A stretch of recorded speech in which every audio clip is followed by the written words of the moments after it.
Hi friends, എല്ലാ കൂട്ടുകാർക്കും പുതിയൊരു റിവ്യൂയിലേക്ക് സ്വാഗതം. അങ്ങനെ നമ്മുടെ ശ്യാം വരുമ്പോഴേക്കും ശ്യാമോ വന്നല്ലോ എന്നിങ്ങനെ പറയുക കേട്ടോ അമ്മായി. എന്തൊക്കെയുണ്ട് ശ്രുതിക്കുട്ടി ഇവിടുത്തെ വിശേഷങ്ങൾ എന്ന് പറയുമ്പോൾ ശ്രുതി പറയണ്ട, അത് ശ്യാം സാറേ ഒരു വലിയൊരു വിശേഷം പറയാനുണ്ട്. ഞങ്ങൾക്ക് വലിയൊരു ഓർഡർ കിട്ടി. എവിടെ നിന്ന് എന്ന് ചോദിക്കുമ്പോൾ ഇവിടെ അടുത്തുള്ളൊരു ബേക്കറിക്കാരൻ തന്ന ഓർഡർ, എവിടുത്തെ ഏതോ ഒരു ആൾക്ക് വേണ്ടിയിട്ട് ആൾക്ക് ഉണ്ടാക്കി കൊടുക്കാനായിട്ട്. അത് കൊള്ളാലോ എന്ന് പറയുകയാണ്.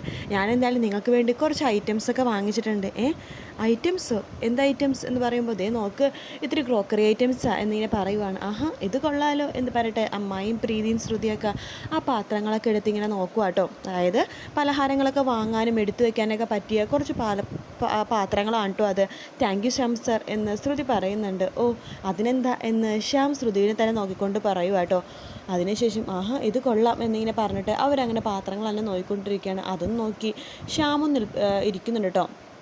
അതിനുശേഷം കാണിക്കുന്നത് ശ്യാമും ശ്രുതിനെ അടുക്കളയിൽ സഹായിക്കുകയാണ് ജിലേബി ഉണ്ടാക്കാനൊക്കെ.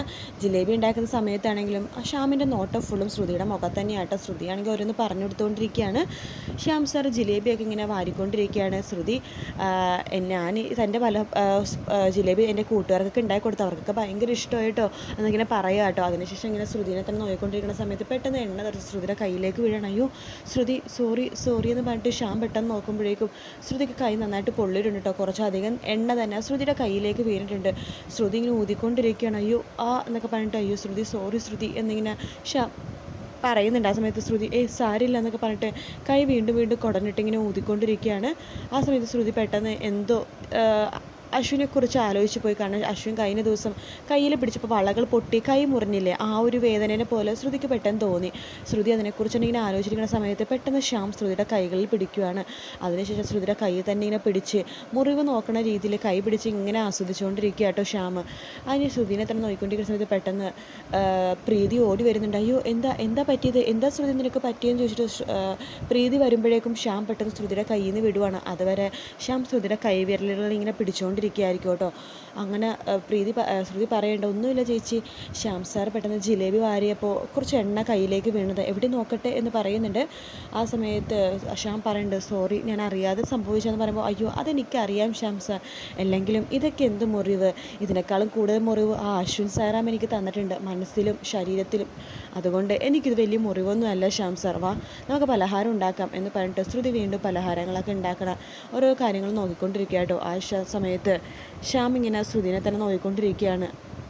അതിനുശേഷം കാണിക്കുന്നത് നമ്മുടെ മുത്തശ്ശീനെയാണ്. മുത്തശ്ശി നമ്മുടെ അശ്വിൻ്റെ അടുത്ത് വരുമ്പോൾ അശ്വിൻ എന്തൊക്കെയോ ആലോചിച്ചുകൊണ്ടിരിക്കുന്ന സമയത്ത് അശ്വിൻ്റെ അടുത്തേക്ക് വരുന്നുണ്ട്. മോനെ കുഞ്ഞ് നാളത്തെ കാര്യം അതൊക്കെ എനിക്കറിയാം മുത്തശ്ശി, ഞാനല്ലേ എല്ലാ വർഷവും ചേച്ചിയുടെയും ചേട്ടൻ്റെ വിവാഹ വാർഷികത്തിൻ്റെ ഒരുക്കങ്ങളൊക്കെ നടത്തുന്നത്, നാളെയും അതുപോലെ തന്നെ അല്ലെങ്കിൽ അതിനെ ഗംഭീരമായിട്ട് ഞാൻ അറേഞ്ച് ചെയ്തിരിക്കുന്നത്, അതൊക്കെ നീ നന്നായിട്ട് ചെയ്യുമെന്ന് അറിയാടാ. ഞാൻ പറയാനേ വന്നത് അതൊന്നുമല്ല, എന്തൊക്കെ പറഞ്ഞാലും ഞാനും നീയും തമ്മിൽ എന്തൊക്കെയൊക്കെ വാക്ക് തർക്കമൊക്കെ ഉണ്ട്, അത് നീ ഒരിക്കലും മനസ്സിൽ കൊണ്ടുവന്ന് വെക്കേണ്ട കാര്യമൊന്നുമില്ല. നിൻ്റെ മുത്തശ്ശിയിലിടാൻ ചില കാര്യങ്ങളിലൊക്കെ ചിലപ്പോൾ വാക്ക് തർക്കം, പ്രായമുള്ള ഒരാളല്ലേ വാക്ക് തർക്കം കാര്യങ്ങളൊക്കെ എല്ലായിടത്തും ഉണ്ടാവും. പക്ഷെ ഞാനൊരു കാര്യം തീരുമാനിച്ചു, ഇന്ന് മുതൽ നിന്നെയായിട്ട് ഒരു പ്രശ്നത്തിനും വഴക്കിനും ഞാനില്ല. എന്താ കാരണമെന്നറിയാവോ, നമ്മൾ തമ്മിൽ വാക്ക് തർക്കവും പ്രശ്നങ്ങളും വഴക്കും ഉണ്ടാകുമ്പോൾ മനസ്സ് വേദനിക്കണ അഞ്ജലിയുടെയാണ്. പാവം അവൾ ഈ വീട്ടിൽ ഓരോരുത്തർക്ക് വേണ്ടി പ്രാർത്ഥിക്കുകയും സന്തോഷത്തിന് വേണ്ടിയിട്ട് ഓരോരോ കാര്യങ്ങൾ ചെയ്യുമ്പോൾ അവളുടെ മനസ്സ് വേദനിപ്പിക്കാണ്ട് നോക്കേണ്ട നമ്മളാണ്. അതുകൊണ്ട് ഇനി അവളെ വേദനിപ്പിക്കുന്നൊന്നും ഞാൻ ചെയ്യില്ല എന്ന് മുത്തശ്ശി അശ്വിനെ വാക്കൊടുക്കുകയാണ്. പിന്നെ കാണിക്കുന്ന ശ്രുതിനെയാണ്.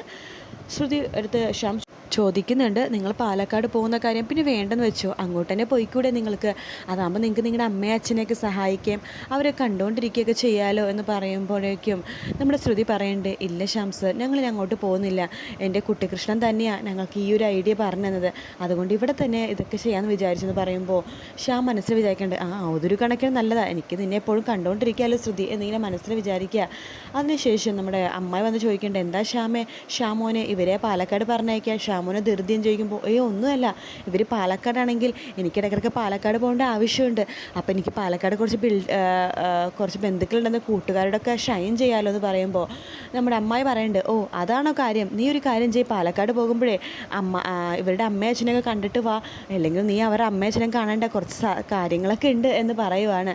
അതെന്ത് കാര്യങ്ങൾ എന്ന് ശ്രുതി ചോദിക്കുമ്പോൾ അതൊക്കെ ഉണ്ടടി എന്ന് പറയുവാണ്. അതിനുശേഷമാണെന്നുണ്ടെങ്കിൽ നമ്മുടെ അശ്വിനിയാണ് കാണിക്കുന്നത്. അശ്വിൻ രാത്രി ഓരോരോ കാര്യങ്ങൾക്ക് വേണ്ടിയിട്ട് പാർട്ടിക്ക് വേണ്ടിയിട്ട് കാര്യങ്ങൾ അറേഞ്ച് ചെയ്തുകൊണ്ടിരിക്കുന്ന സമയത്ത് നമ്മുടെ ലാവണ്യ വരുന്നുണ്ട്. അശ്വിൻ സായിറാം എന്തെങ്കിലുമൊക്കെ പണി എനിക്കും താ, ഞാനിവിടെ ബോറടിച്ച് മടുത്തു എന്ന് പറയുമ്പോൾ അശ്വിൻ പറയുന്നുണ്ട്, നാളത്തെ പാർട്ടിയുടെ എല്ലാ കാര്യങ്ങളും ഞാൻ തന്നെ ചെയ്യും, അതെൻ്റെ സ്വകാര്യമായിട്ടുള്ള കാര്യങ്ങളാണ്. ഓക്കെ ഓക്കെ അത് ഓക്കെ. പിന്നെ എല്ലാവരും വിളിച്ചോ, സ്വീറ്റ്സൊക്കെ അറേഞ്ച് ചെയ്തോ? അറേഞ്ച് ചെയ്തിട്ടുണ്ട്. കുറച്ച് ഷുഗർ ഫ്രീ ആയിട്ടുള്ള കാര്യങ്ങൾ കൂടി നീ അറേഞ്ച് ചെയ്യണം, അതൊക്കെ ഞാൻ ചെയ്തിട്ടുണ്ട് എന്ന് പറയുവാണ്. അതിനുശേഷം നമ്മുടെ ലാവണ്യത്ത് പറയുന്നുണ്ട്, നീ നിൻ്റെ കാര്യം നോക്കിയാൽ മതി, ഇവിടുത്തെ ആൾക്കാരുടെ സ്വഭാവമൊക്കെ അറിയാലോ, അതനുസരിച്ച് നീ നിൽക്കണം എന്നൊക്കെ പറഞ്ഞ് അശ്വിൻ അവിടെ നിന്ന് പോകുവാണ്. പിന്നെ കാണിക്കണ രാത്രി തന്നെ നമ്മുടെ അമ്മായി വന്ന് നോക്കുമ്പോൾ ശ്രുതിയും പ്രീതിയും ഉറങ്ങിയിട്ടില്ല കേട്ടോ. അവരോരോ കാര്യങ്ങൾ എടുത്തു വെച്ചുകൊണ്ടിരിക്കുക. എൻ്റെ പിള്ളേരെ നിങ്ങൾക്ക് എന്താ വട്ടായോ, ഇതെന്താ ഒരു 200 പലഹാരത്തിനുള്ള ഓർഡർ അല്ലേ ഉള്ളൂ, നിങ്ങളുടെ ഭാവം കണ്ട എന്നെ തുലാഭാരം ചെയ്യാനുള്ള പലഹാരങ്ങൾ ഉണ്ടാക്കേണ്ട തിരക്കുണ്ടല്ലോ എന്ന് പറയുമ്പോൾ, എൻ്റെ അമ്മായി നാളത്തെ പലഹാരങ്ങളെ വെറും പലഹാരങ്ങളല്ല, അവിടുത്തെ സ്റ്റാർ ആയിരിക്കണം, അവിടെ വരുന്ന എല്ലാവരും ചോദിക്കണം, ഈ പലഹാരങ്ങൾ ആരാ ഉണ്ടാക്കിയത് എന്നൊക്കെ ചോദിക്കണം, അതിനു വേണ്ടിയിട്ടുള്ള തത്രപ്പാടില ഞങ്ങൾ എന്നതിന് പറയുക കേട്ടോ. എന്തെങ്കിലും ചെയ്യുമെന്ന് പറഞ്ഞിട്ട് അമ്മായി അവിടെ നിന്ന് പോകുവാണ്. അതിനുശേഷം രാവിലെ തന്നെ നമ്മുടെ മനോരമ അണിഞ്ഞൊരുങ്ങുമായിട്ടോ. കറുപ്പിനഴക്, എന്തൊരഴക എന്നിങ്ങനെ പറഞ്ഞിട്ടൊന്ന് പറഞ്ഞുകൊണ്ടിരിക്കുക. ആ സമയത്താണ് നമ്മുടെ ശ്യാമ് കുറച്ച് പൂക്കളൊക്കെ ആയിട്ട് അങ്ങോട്ട് പോണത്. ഇതാരാ പൂക്കളായിട്ട് ഒളിഞ്ഞു പോണത്? ശ്യാമോനെ, നീ പതിവ് തെറ്റിച്ചില്ലല്ലേ? ഭാര്യയെ സ്വീകരിക്കാനായിട്ടുള്ള പൂക്കൾ ഒരുക്കുമായിരിക്കും. എല്ലാ വർഷവും നീ മണവാട്ടിപ്പെണ്ണിനെ പോലെ അവളെ സ്വീകരിക്കുന്നുണ്ടല്ലോ എന്നിങ്ങനെ പറയുന്നുണ്ട്. അവൾ സോ ലക്കി എന്നിങ്ങനെ പറയുവാണ്. അമ്മായി എന്തിനാ ഈ സമയത്ത് തന്നെ അണിഞ്ഞൊരുങ്ങണത് എന്ന് ചോദിക്കുമ്പോൾ നമ്മുടെ മനോരമ പറയുന്നുണ്ട്, അതെ വൈകുന്നേരമാണ് പരിപാടി, പക്ഷെ വൈകുന്നേരം അണിഞ്ഞൊരുങ്ങിയാൽ പെട്ടെന്ന് ഡള്ളായിപ്പോവും, ഇപ്പോഴേ അണിഞ്ഞൊരുങ്ങുകയാണെങ്കിൽ കുറച്ചുകൂടി സ്റ്റാർ ആകുമല്ലോ അതിന് വേണ്ടിയിട്ടാണ്. അങ്ങനെയാണോ? എന്തായാലും നീ നിൻ്റെ പുതുപ്പെണ്ണിനെ സ്വീകരിക്കാൻ വേണ്ടി പൊയ്ക്കോ മണിയറയിലേക്ക് എന്നിങ്ങനെ പറയുവാണ്. അതിനുശേഷം നമ്മുടെ മനോരമ മനസ്സിൽ വിചാരിക്കുകയാണ്, അഞ്ജലി മോളുടെ ഭാഗ്യം, റോസാപ്പൂ വെച്ചുകൊണ്ടൊക്കെ അലങ്കരിക്കാൻ ഭർത്താവുണ്ട്. എൻ്റെ മോഹനയുടെ പുല്ലുകൊണ്ട് പോലും പുല്ലിൻ്റെ ഒരു പായ പോലും എനിക്ക് വേണ്ടി വിരിക്കില്ല കിഴങ്ങ് മോഹനേട്ടൻ എന്നിങ്ങനെ മനസ്സിൽ വിചാരിക്കുകയാണ്. അതിനുശേഷം ജിലേബി ബേക്കറിക്കാരൻ കഴിച്ചു നോക്കുമ്പോൾ പറയുന്നുണ്ട്, അടിപൊളി, നിങ്ങൾ പാലക്കാടൻ ജിലേബി സ്വീറ്റ്സ് എന്നൊക്കെ പറഞ്ഞപ്പോൾ ഇത്രയും ഞാൻ പ്രതീക്ഷിച്ചില്ല, ഇത് സൂപ്പറായിട്ടുണ്ട് കേട്ടോ എന്ന് പറയാണ്. താങ്ക് യു സർ എന്ന് ശ്രുതിയും പ്രീതിയും പറയുന്നുണ്ട്. എങ്കിൽ നിങ്ങളൊരു കാര്യം ചെയ്യും, കൃത്യം 3 മണിയാകുമ്പോൾ ക്ലയൻറ്റിൻ്റെ വീട്ടിലേക്ക് നിങ്ങൾ തന്നെ കൊണ്ടുപോയി കൊടുക്കണം. ഇത് പിന്നെ കൊടുത്താൽ മാത്രം പോരാ, സെർവ് ചെയ്യും വേണം കേട്ടോ. അതിനെന്താ സർ, ഞങ്ങൾ തന്നെ അതൊക്കെ ചെയ്തോളാം എന്ന് പ്രീതിയും ശ്രുതിയും പറയുന്നുണ്ട്. എങ്കിൽ ഞാൻ അഡ്രസ്സ് പറയാം, ശാന്തിനഗറിലാണ് വീട്. ശാന്തിനഗറിലോ? അവിടെ വലിയ പാർട്ടീസാ, അശ്വിൻ സായിറാം എന്ന അയാളുടെ പേര്. അശ്വിനോ എന്ന് ശ്രുതി ചോദിക്കുമ്പോൾ, അതെ അശ്വിൻ സായിറാം എന്ന് പറയുമ്പോൾ ശ്രുതിയും പ്രീതിയും ആകെ ഒന്ന് ഞെട്ടുവാട്ടോ. അവർ പരസ്പരം മുഖത്തോട് മുഖം ഇങ്ങനെ നോക്കിയിരിക്കുവാണ്. ആ സമയത്ത് ബേക്കറിക്കാരൻ പറയുന്നുണ്ട്, നിങ്ങൾ 3 മണിക്ക് തന്നെ അവിടെ എത്തണം കേട്ടോ എന്നിങ്ങനെ പറയുവാണ്. അതിനുശേഷം കാണിക്കുന്നത് നമ്മുടെ അഞ്ജലി റൂമിലേക്ക് വരുമ്പോഴേക്കും അവിടെ മൊത്തം പനിനീർ പൂക്കൾ വെച്ച് നിറച്ചിരിക്കുക കേട്ടോ, ബെഡിലും നിലത്തും എല്ലാം. ആ സമയത്ത് അഞ്ജലി ശ്യാമിനോട് പറയുന്നുണ്ട്, എൻ്റെ ശ്യാമേട്ടൻ ഈ പതിവ് ഇപ്പോഴും വിട്ടില്ലേ? എല്ലാ വർഷവും ഇതുപോലെയാണല്ലോ അലങ്കരിക്കണത്. എൻ്റെ രാജകുമാരി, ഞാനിങ്ങനെ ചെയ്യണത് എന്തിനാണെന്ന് നിനക്കറിയാവോ? നിൻ്റെ ചുണ്ടിലെ ഈ പുഞ്ചിരി കാണാൻ വേണ്ടിയിട്ട് എന്നിങ്ങനെ പറയണു. പഞ്ചാര വാക്കിന് ഒരു കുറവുമില്ല എന്ന് അഞ്ജലി പറയുമ്പോൾ, ഇത് പഞ്ചാര വാക്കല്ല, എൻ്റെ മനസ്സിൽ നിന്ന് വരുന്ന വാക്കുകളാണ് എൻ്റെ പൊന്നോ എന്നിങ്ങനെ പറയുക കേട്ടോ.